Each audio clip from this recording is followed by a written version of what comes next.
नमस्कार दोस्तों, मैं एएसवी चैनल में अजय सिंह आपका स्वागत करता हूँ। दोस्तों, ऐसा कहा जाता है कि आप इस दुनिया का बड़े से बड़े युद्ध को आप जीत सकते हैं, बशर्ते आपके पास जो लोग हैं, वो लोग पूरी तरह से वफादार हों। दुनिया में ऐसी कोई ताकत नहीं जो आपको कोई हरा सके। क्यों? क्योंकि आपके पास जो लोग हैं, वो पूरी तरह से आपके प्रति लॉयल हैं। लेकिन अगर आपके पास लॉयल नहीं है, आपके पास गद्दार हैं, तो आप एक छोटा युद्ध भी नहीं जीत सकते। क्यों? क्योंकि वह गद्दार आपको युद्ध जीतने नहीं देगा या आपका कोई भी काम सफल नहीं होने देगा। गद्दार कब गद्दारी करेगा, ये सिर्फ गद्दार को मालूम है और किसी को नहीं मालूम।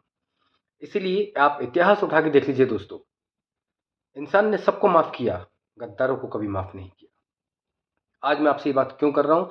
क्योंकि आज जिस विषय पे मैं आपसे चर्चा करूंगा, वो हमारे देश में रहने वाले कुछ ऐसे लोग हैं, ये ऐसी पॉलिटिकल पार्टियां हैं जो रहती हमारे देश में हैं, खाते हमारे देश का हैं, हर तरीके की सुविधाएं हमारे देश से लेते हैं, लेकिन आज भी उनके दिमाग और दिल के अंदर पाकिस्तान रहता है। वो आज भी पाकिस्तान परस्त हैं।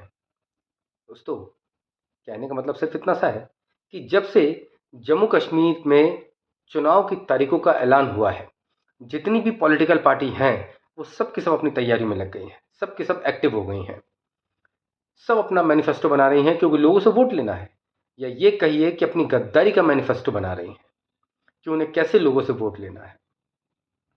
इन्हीं पॉलिटिकल पार्टीज में से एक पॉलिटिकल पार्टी है नेशनल कॉन्फ्रेंस। नेशनल कॉन्फ्रेंस के जो पूर्व नेता थे, या जो जिन्होंने इस पार्टी की स्थापना की, वो थे फारूक अब्दुल्ला साहब, और उनके बेटे अब जो पार्टी को चला रहे हैं वो है उमर अब्दुल्ला। ये दोनों बाप बेटे जो हैं दोस्तों, ये दोनों के दोनों दो बाप बेटे बहुत बड़े पाकिस्तान के परस्त हैं, यानी इनके दिल और दिमाग में हमेशा पाकिस्तान रहता है।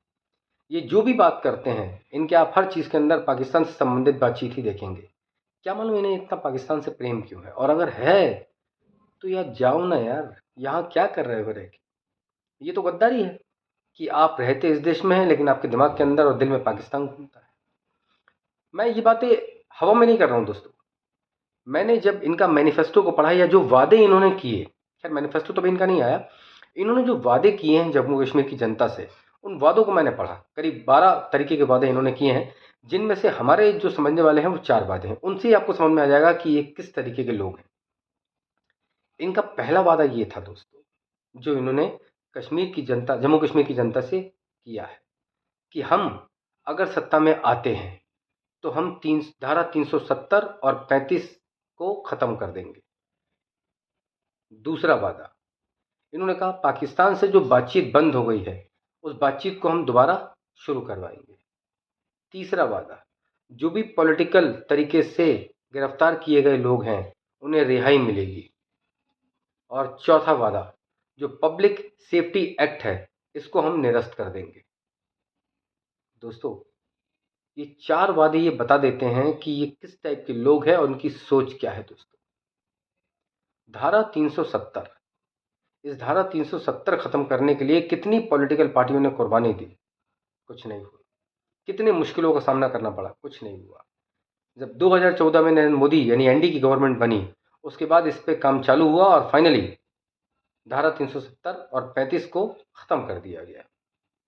मतलब कुल मिला के ये लोग चाहते ही नहीं है कि बाहरी आदमी जम्मू कश्मीर में आके बसे। क्यों? क्योंकि इनकी पोल पट्टी खुल जाएगी दोस्त। जो आतंकवाद के सपोर्टर हैं ये लोग, वो पता लग जाएगा लोगों को। इसीलिए चाहते हैं कि ये कभी खत्म ना हो, वरना इतना बड़ा वादा करने की क्या जरूरत थी? अच्छा, इन मूर्खों को ये नहीं मालूम दोस्तों कि आप धारा 370 या आर्टिकल 35 जो है, वो बिना केंद्र सरकार के सपोर्ट के आप लागू कर ही नहीं सकते। वो तो जनता को बेवकूफ़ बनाना है तो बना रहे हैं, लेकिन इनकी सोच बता रहा हूँ मैं आपको, इनकी सोच कैसी है। दूसरा, इन्होंने कहा कि जितनी भी पॉलिटिकल जो गिरफ्तारियां हैं उनको रिहाई दी जाएगी।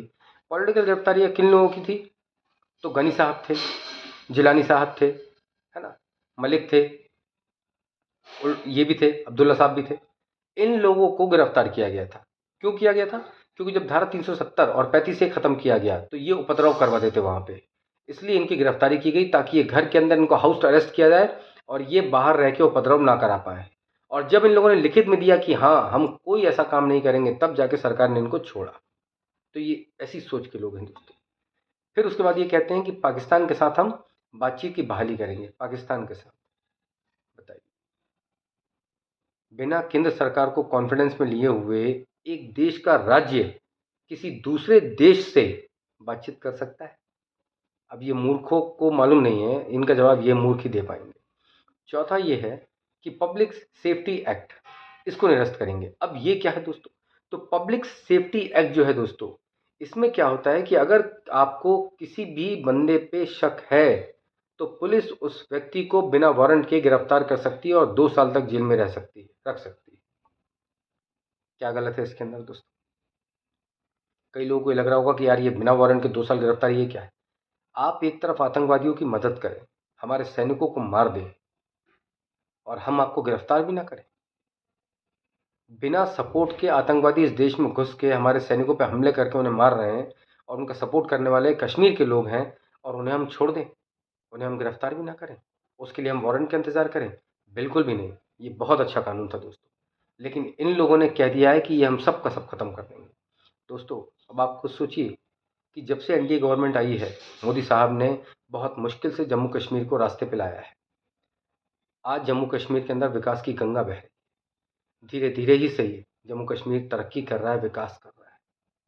बड़ी मुश्किल से जम्मू कश्मीर के लोगों को रोज़गार मिल रहा है। आज जम्मू कश्मीर के लोगों के हाथ में पत्थर नहीं है, आज जम्मू कश्मीर के लोगों के हाथ में पेन है, बैग है, वो नौकरी करते हैं, वो अपना रोज़गार करते हैं। लेकिन ये दोनों बाप बेटे, ये अब्दुल्ला बंधु जो हैं, अब्दुल्ला बाप और बेटा, ये वापस जम्मू कश्मीर को आतंकवाद की आग में झोंकना चाहते हैं। तभी तो इन्हें इस तरीके से स्टेटमेंट दिए जाते हैं। ये कहते हैं कि हम पाकिस्तान से बातचीत की बहाली करेंगे। किस पाकिस्तान से? कौन सा पाकिस्तान? वो पाकिस्तान जिसने अपने पूर्व प्रधानमंत्री को जेल में ठूस रखा है और उसको रोज पिटाई लगा रहे हैं? वो पाकिस्तान जिस पाकिस्तान में इस समय भयंकर दंगे हो रहे हैं, पीटीआई के समर्थक यानी इमरान खान के समर्थक और वहाँ की जो अभी मौजूदा सरकार है, उनमें ज़बरदस्त लड़ाई चल रही है दोस्तों। और आप देख लीजिएगा, बहुत बड़ी बात नहीं है कि पाकिस्तान की हालत कहीं बांग्लादेश से बदतर ना हो जाए। जैसे बांग्लादेश के अंदर सत्ता परिवर्तन हुआ है, वैसे पाकिस्तान के अंदर हो जाए और पाकिस्तान के 2 दिन टुकड़े ना हो जाए कहीं। तो पाकिस्तान जैसे देशों से बातचीत का तो कोई औचित्य नहीं बनता। वो पाकिस्तान जो हमारे देश के अंदर आतंकवादी भेज के हमारे सैनिकों पर हमले करवाता है, हमारे सैनिक उसमें मारे जा रहे हैं, हमारा एक बहादुर शेर सैनिक मारा जाता है और हम 4 कुत्ते सुअरों को मार रहे हैं आतंकवादियों को। वो पाकिस्तान जो इस दुनिया के अंदर आतंकवाद की जननी है, उससे बातचीत। ऐसे घटिया देशों से हमारा क्या वास्ता दोस्तों? हम क्यों ऐसे घटिया देशों से बातचीत करें? मैं ये वीडियो सिर्फ इसलिए बना रहा हूँ दोस्तों कि आप ये देखिए कि आपके देश के अंदर रह के कितनी पॉलिटिकल पार्टियां गद्दार है। मैनिफेस्टो जब आता है ना दोस्तों, जब वादे करते हैं ये लोग, उस वादों से हमें समझ में आ जाता है कि इनकी सोच कैसी है, इनकी सोच में कितना जहर है। दोस्तों, मेरा तो सीधा सा सवाल ये है कि आखिर हम क्यों पाकिस्तान से बातचीत करें? हम क्यों पब्लिक सेफ्टी एक्ट को हटाएं? हम क्यों धारा 370 और धारा 35 को वापस लागू करें? हम क्यों जो भी पॉलिटिकल गिरफ्तारियां उनको क्यों छोड़ें, जब तक कि वो हमें विश्वास न दिलाएं कि हम कोई भी गलत काम ना करेंगे? देखिए दोस्तों, अगर आपके माध्यम से, किसी माध्यम से जम्मू कश्मीर के लोगों तक मेरी बात पहुंचती है, तो मैं यही कहना चाहता हूँ, आपने आतंकवाद का दौर देखा है, आपने विनाश का दौर देखा है, आपने खून खराबा देखा है। बड़ी मुश्किल से आपका जो केंद्र शासित प्रदेश है जम्मू कश्मीर, ये विकास के मार्ग पे चल पड़ा है, ये विकास कर रहा है। आज जम्मू कश्मीर में एक नया सवेरा है। ये चुनाव केवल चुनाव नहीं है, बल्कि आपके भविष्य को तय करने वाला चुनाव है कि आपका भविष्य कैसा होगा दोस्तों। इसलिए मेरा आपसे ये विनती है दोस्तों कि आप विकास का साथ दीजिए, आप एनडीए गवर्नमेंट का साथ दीजिए और अपने क्षेत्र में विकास कीजिए।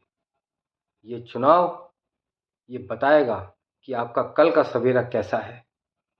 ये चुनाव ये बताएगा कि जम्मू कश्मीर विकास के मार्ग पर चलना चाहता है, अपने भविष्य के सपनों को साकार करना चाहता है, या वापस अपने भूतकाल में आतंकवाद के रास्ते पे चलना चाहता है। ये बताएगा, ये चुनाव ये बताएगा, आपका वोट, एक एक वोट बताएगा आपको कि आप क्या तय करना चाहते हैं। आप अपना बेहतर भविष्य लेना चाहते हैं या आतंकवाद के रूप में वापस वो भूतकाल प्राप्त करना चाहते हैं? फैसला आपका है दोस्तों, क्योंकि चुनाव में वोट आपको डालना है। बहुत सोच समझ के वोटिंग कीजिएगा, क्योंकि ये चुनाव ही आपकी दिशा और दशा दोनों तय करेगा। दोस्तों, आज के लिए बस इतना ही। कल एक नए विषय पर मिलते हैं। बहुत बहुत धन्यवाद। भारत माता की जय। जय सिया राम।